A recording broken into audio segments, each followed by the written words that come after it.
Just kidding.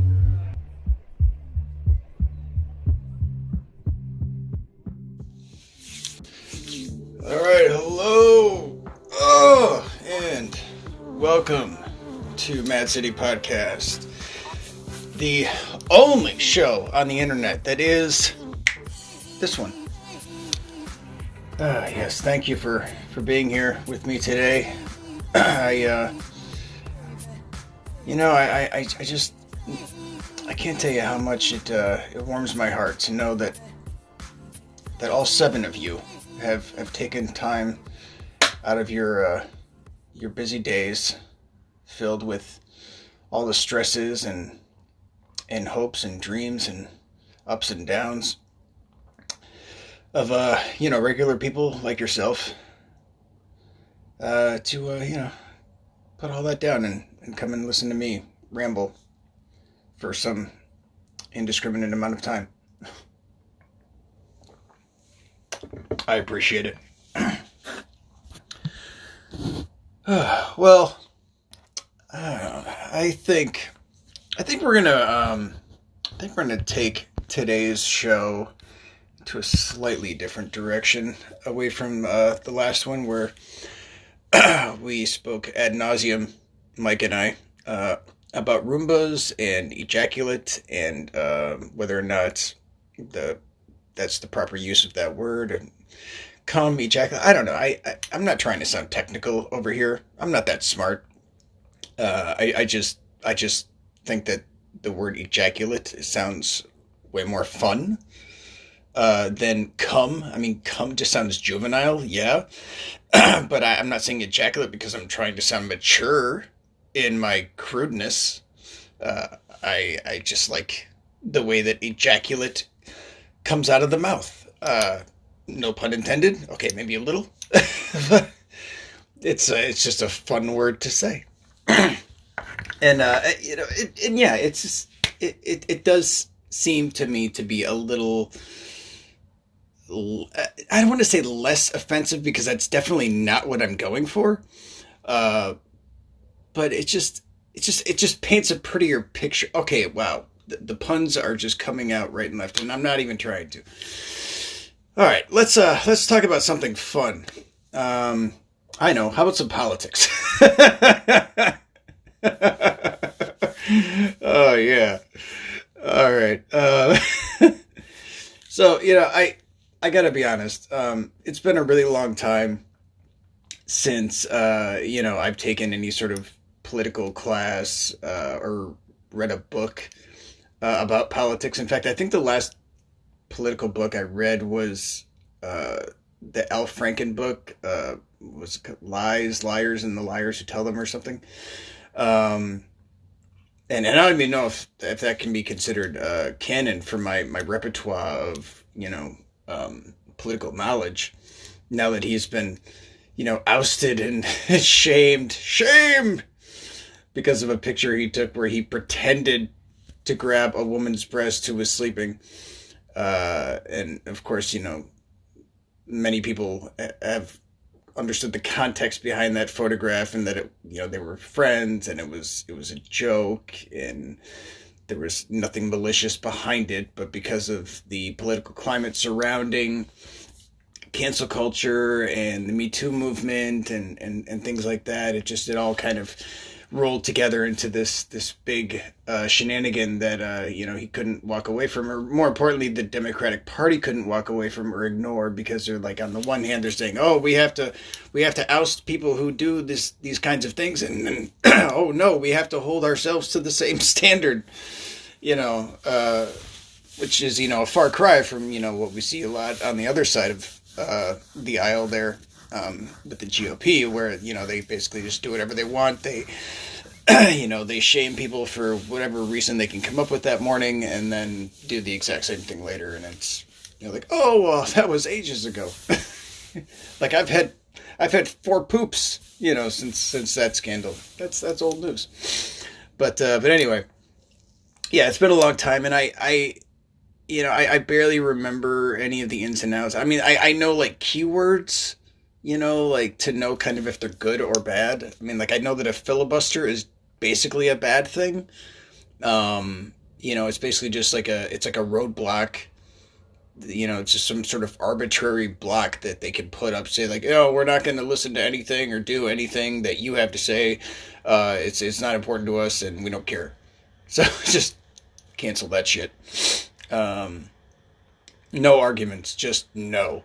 It's sort of like going back to like a kid talking to his mom about like why he can't have another cookie after dinner. But why? Why? Because I said so. Like, okay. No logic behind it, no reason, just because. So anyway, with that in mind, I will say that incumbents are fun words, to use, like an incumbent. I don't even know where the hell I was going to go with that. Okay, ignore that. Hey, Future Pat, be sure to come back through this and edit out that part where I started to talk about incumbents and having no idea where I was going with that topic. Okay? All right, good. I'm sure we're all pretty familiar now with, January 6th events, where an angry mob souped up to start a revolution.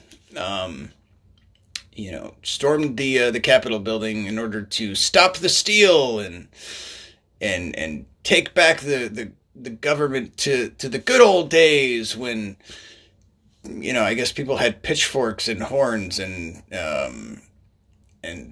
iPhones and private jets. I don't know, whatever. I'm not really sure what the whole like MAGA party really is trying to get back to, like, when they say make America great again, like at which point is again? Like, I mean, obviously we're trying to reverse something, go back to quote unquote better times.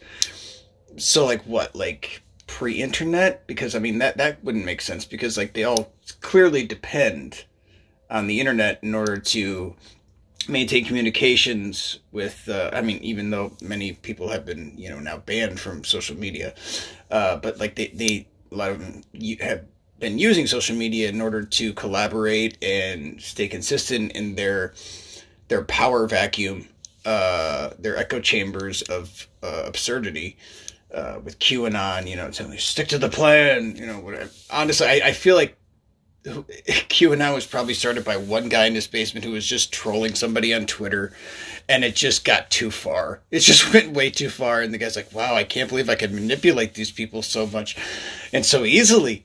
This is crazy. And he just got caught up in the power, and it just became this really wild and crazy thing, and who knows where QAnon guy is now. But maybe we'll never know.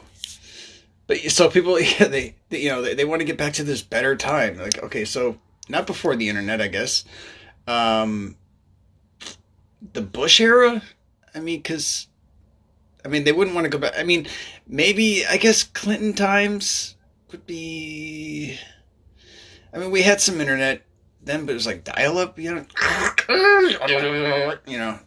Oh, hey, I finally got to download this picture of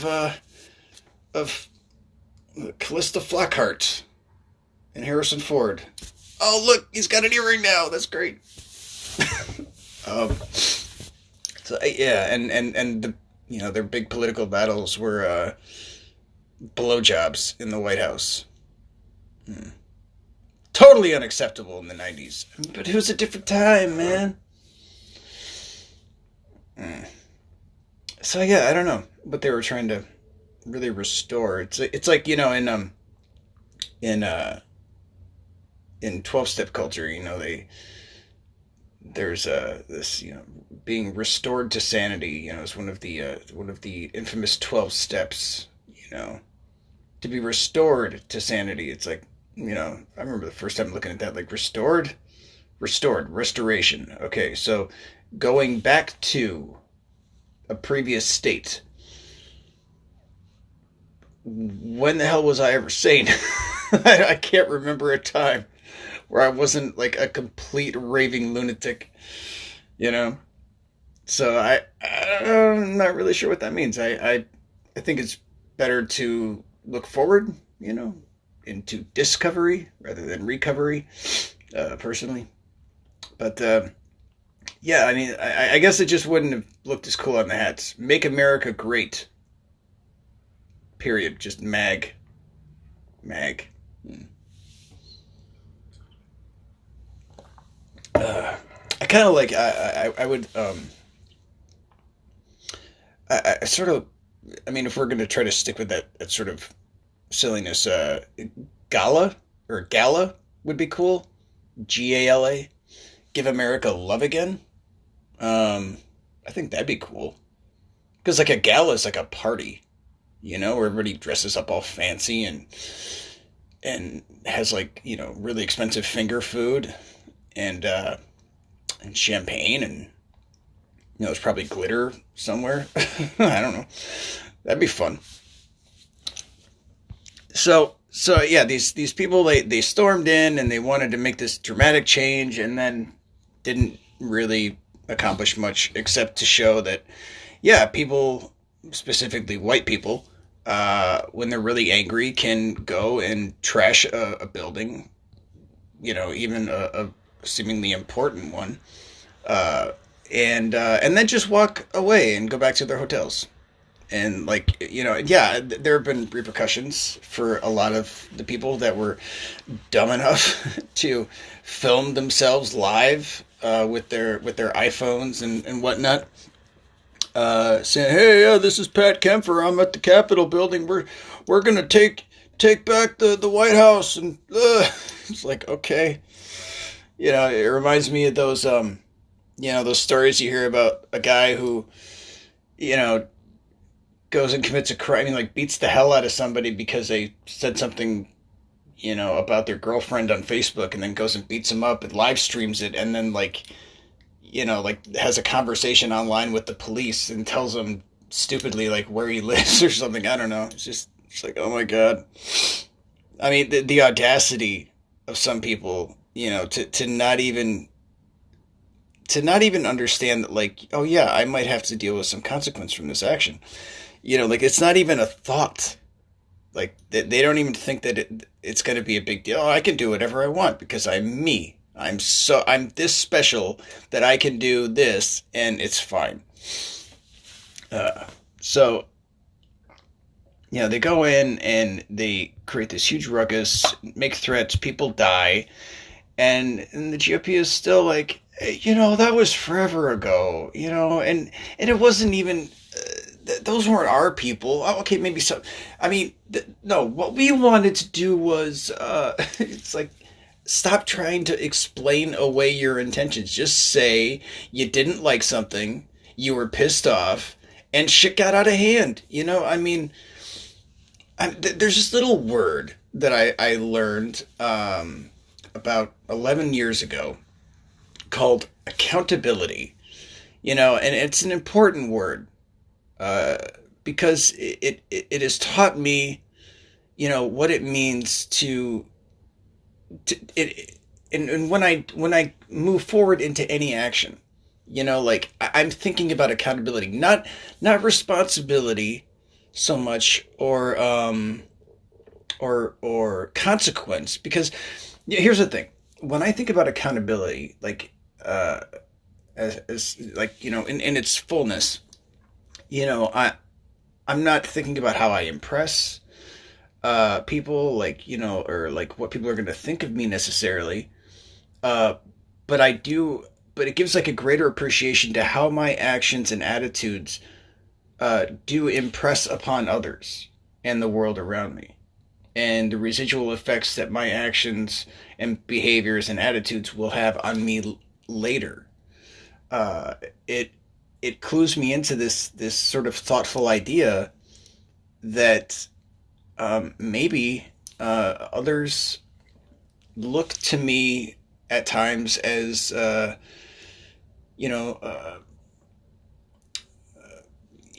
a beacon in some respect, as a teacher, as someone that they can go to as a confidant, and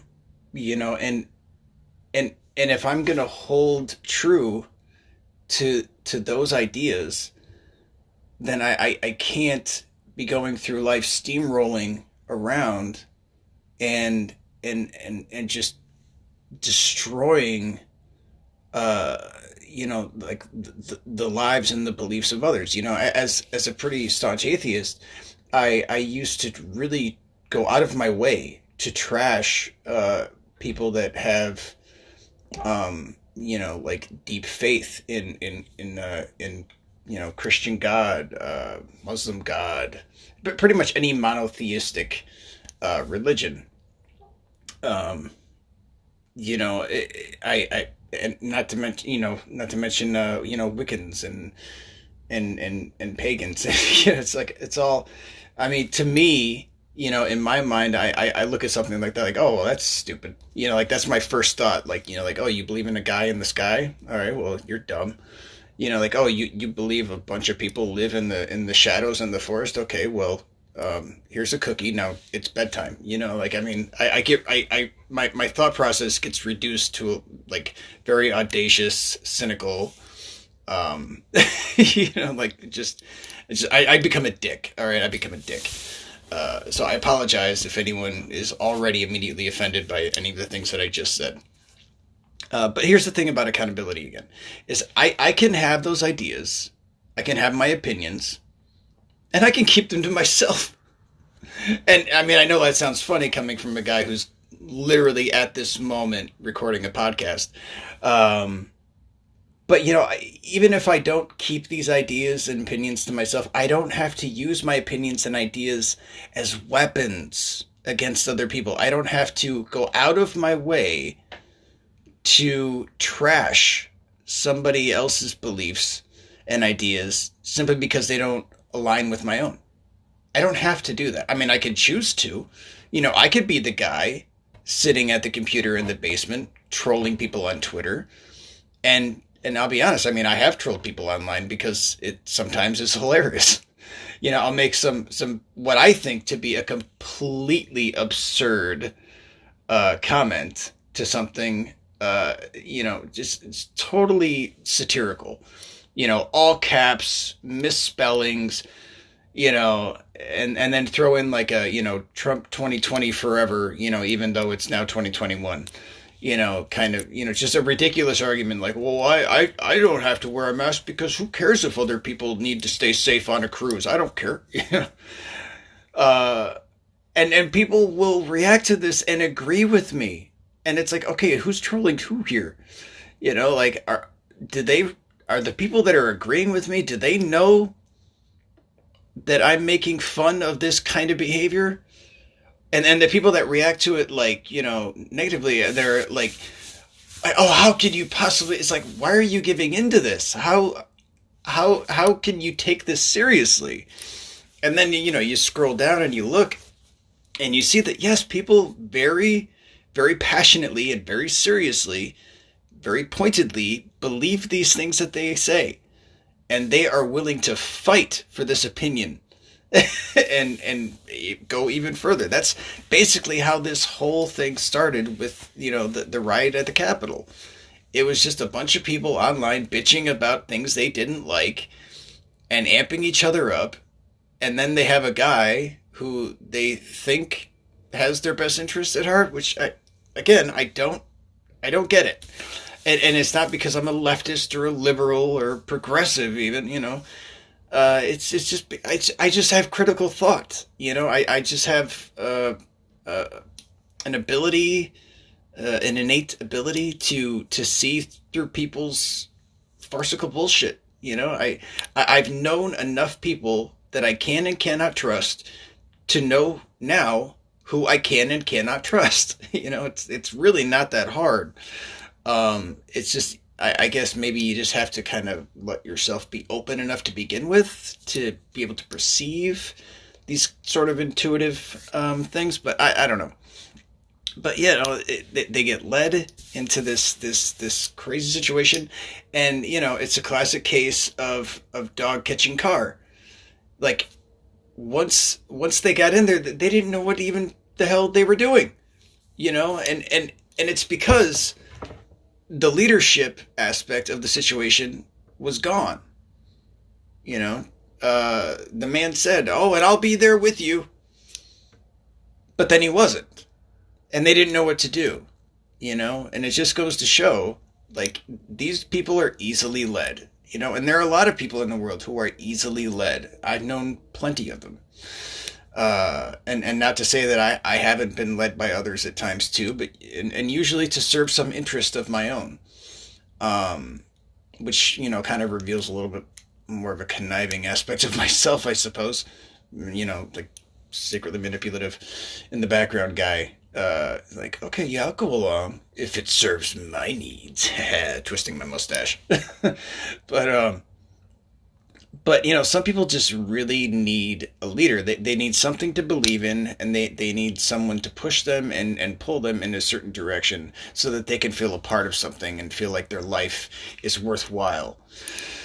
And that's what these people were lacking, and that's what they got. But then when, you know, the time came where, like, there was like a pinnacle point, it was like, okay, now what? And nobody knew what to do. And that's why they just went back to their hotels, because they didn't know what else to do. And now the whole fabric of their realities, a lot of them, has been dissolved or just ripped apart to such a point now that, like, they're kind of lost. They're so confused. They're still like, and a lot of them are like double and tripling down. Like, well, no, it's just, we just got to be patient. It's like, can't you just admit that you went the wrong way? You know, like I've been telling people in recovery this for years, you know, that they set themselves up on a track for relapse, you know, like they get to the point where they're like outside of a liquor store, or they've already called, like, you know, like their guy, you know, to get, like, you know, some drugs. And it's like, you know, at any given time you can stop what you're doing and turn around, you know, but we get it in our heads that, like, well, I've already gone this far, so I might as well, you know. It's this idea that, like, you know, if you're taking your plate of food from the kitchen to the table and you drop your fork, like, well, I guess I might as well just throw away the whole plate now. It's like, no, just get another fork. Just eat it with your fucking hands. You know, what are you doing? Your mom slaved all day over a hot stove. But, you know, it's, you know, if I was driving from where I am in Mad City, Wisconsin, to, that, in case anybody didn't know, Mad City comes from, it's a geographical reference. I'm in Madison, Wisconsin, which is the capital city of Wisconsin, and it's where I live. It's where I'm from, and I contend that I am, to this day, the most Madison motherfucker any of you will ever meet. I stand by that. But if I were to drive from Madison to Las Vegas, okay, and I had this whole plan set out, and everyone was encouraging me, yeah, go to Vegas, man. Take all your money and go to Vegas. It's going to be a good time. You're going to have fun. There's going to be plastic boobs and blinding lights and sticky mattresses. I mean, it's good. You're going to have so much fun. And then all of a sudden I realized that I'm, like, you know, in a swampy area, and there's alligators, and there's, like, a creepy orange dude, like, playing around in what looks kind of like a sandbox. And I'm like, oh my God, I'm in Florida. I wanted to go to Vegas. This is not Vegas. I'm not just going to keep driving off that turd of the country, Florida, into the ocean, and then swim to Cuba. You know, I'm not just going to keep, I mean, at some point you have to stop and be like, oh, okay, I've gone in the wrong direction. Perhaps I should pause, collect myself, recalibrate, get my bearings, and go another fucking direction. Or some people, you know, they just stop and just set up shop. You're like, oh, I guess I'm just going to live here forever now. Like we're prospectors or something, you know, going across the plains in the 1800s, you know, like, yeah, we're going to California, we're going to get gold. And then they stop somewhere and middle of Kansas, like coming from Virginia. And they're like, well, you know what? This has been really far, and half of us are dead now. So I think we're just going to stay here in fucking Kansas. It's the one with the wheat, right? I don't know. Anyway, I don't know, I feel like I'm upsetting myself talking about this stuff. A lot of it just really kind of just goes over my head, the politicians throw words around that I think are almost built to confuse us as a people. And there's actually some factual basis to this. When the Constitution was ratified and the so-called founding fathers, I really don't like that term. We should come up with a better term for that. Why are we so endeared to them? I don't know. But you couldn't vote unless you owned property, and then like that changed even later, and then it's the whole reason we have the Electoral College is basically because the people that were in charge knew that the common man, and I'm not trying to sound sexist here because that's the only people that could vote then, the common man didn't have enough intel to make an informed decision on who to vote for or what was really going on with politics in the country. It's like, well, no, you go back to the kiddie table because the adults are talking. That was the attitude, and it kind of still should be. But now, we feel like, oh no, we deserve a place at the big table because we have access to all this information. But now we have too much access to information, which breeds misinformation and just flat out lies, that people will believe and buy into because it's somehow aligns with like their own personal beliefs and perspectives and opinions. So, we want to think that our voice matters and this is important. So the people that want to be reelected and voted in will cater to those ideas. Like, oh yeah, this person's listening to my thoughts and my brains, they want what I want. And they just throw around keywords again, like I'm not smart with this stuff, but I can identify certain keywords and know if they align with my values. And when somebody says things like, wall, travel ban, mandate, freedoms, First Amendment, we hear just these phrases, these keywords, and we're, oh yeah, it triggers something. And these talking points that a lot of these people are making now, in context, they mean nothing. They're talking in circles. And I mean, if you really sit down and listen to the way they're speaking, and if you think about it in the context of how I'm talking right now, this is totally unscripted. I'm just talking out of my ass, basically, but I'm admitting that. I'm identifying that and I'm admitting it. So it makes sense that I could repeat myself or contradict myself because I'm not following any sort of script or ideology here. I'm just speaking my mind, but I'm just speaking for myself. That's the thing. I'm not speaking for countless others as these senators and congressmen are. They were elected to speak for people. People elected them to speak for them. And they're supposed to represent a demographic's worth of values and points. So all they have to do is just keep catering to their audience, pandering to their audience, and they seem to be fine.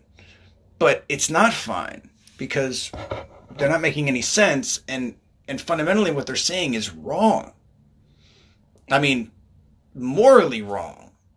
And ethically wrong, and just literally just wrong. It's just the absence of being true, it's not, I can't believe that things are where they are, but at the same time, I'm completely unsurprised. All right, well, I should probably start getting ready for other things with my day. I do have a job, where I go and I talk to real people, unlike you people. Wow, that sounded terribly offensive. I talk to real people, not you pretend people, not you abstract people. And you people. What do you mean, you people? Well, anyway, this has been fun and informative. No, not really. I mean, okay, I chuckled a bit and I had some fun, but really not informative. I haven't said a single thing that any of you probably didn't already know. And you're going to go through the rest of your day knowing that none of this mattered. But hey, at the very least, I do really hope that you go on through the rest of your day feeling good and knowing that no matter who agrees with you or disagrees with you, that you matter to someone. And I hope that someone is you. Okay? I really do. You are all special people, and I love you. And I look forward to doing this again very, very soon. All right, everybody. Take care of yourselves and each other. Bye for now. Yo, where the life at? Yeah, I'm needing more. Cause I've never been in a town like this, is such a bore. Yo, we need a moment, but not of silence. Something needs to happen around here cause we're losing vitals. Let's cause a riot out here cause we need to turn it up. Let's cause a fire cause this town is cold, let's burn it up. So let's start the attack, running through the city like maniacs. Inside town